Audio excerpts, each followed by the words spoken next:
in Buddhism, change is emphasized.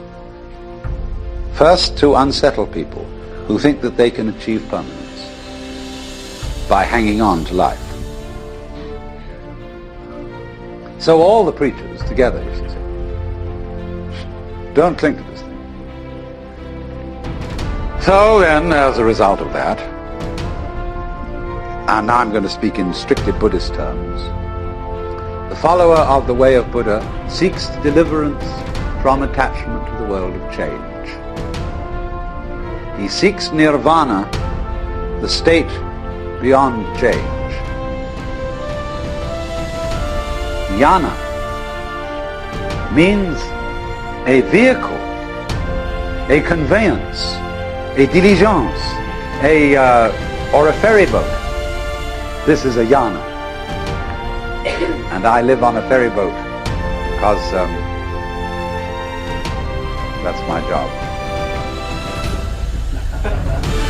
Then there is the other school of Buddhism called the Mahayana, the great vehicle and the little vehicle.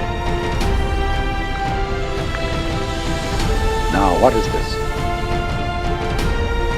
The Mahayanists say, your little vehicle just gets a few people who are very, very tough ascetics and takes them across the other shore to nirvana. But the great vehicle shows people that nirvana is not different from ordinary life.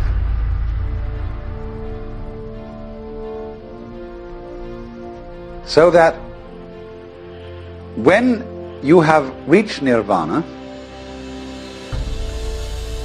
if you think, now I have attained it, now I have succeeded, now I have caught the secret of the universe, and I am at peace, you have only a false peace. You have become a stone Buddha.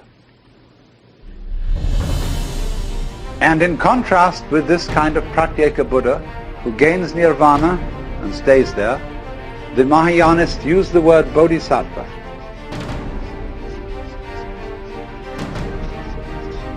Sattva means essential principle, bodhi, awakening.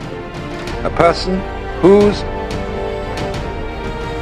essential being is awakened. The word used to mean junior Buddha, someone on the way to becoming a Buddha.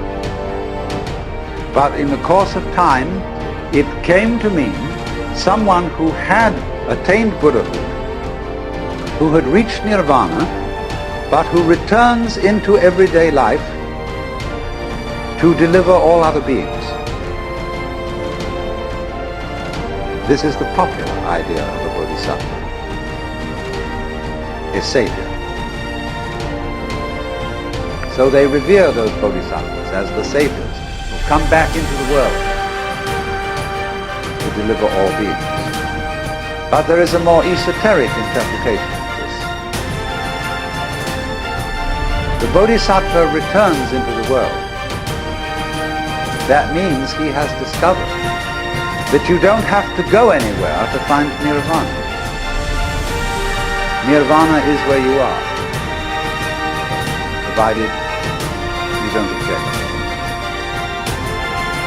Change, and everything is change, nothing can be held on to. To the degree that you go with a stream, you see, you are still. You are flowing with it. But to the degree you resist the stream, then you notice that the current is rushing past you and fighting you. So swim with it. Go with it. And you're there. And this is, of course, particularly true when it comes to those moments when life really seems to be going to take us away. And the stream of change is going to swallow us completely. The moment of death. And we think, oh, this is it. This is the end. And so at death we withdraw. Say, no, not that. Not yet, please. But Actually, the whole problem is that there really is no other problem for human beings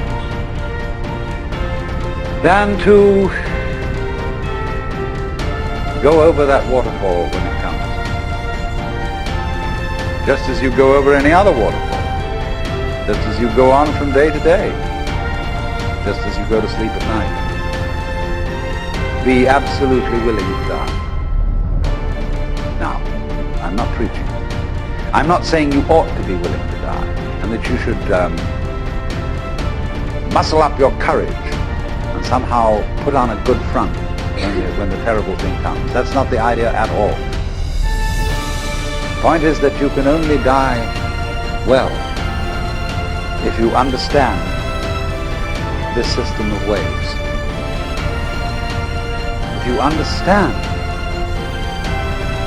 that your disappearance as the form in which you think you are you, your disappearance as this particular organism, is simply seasoning. That you are just as much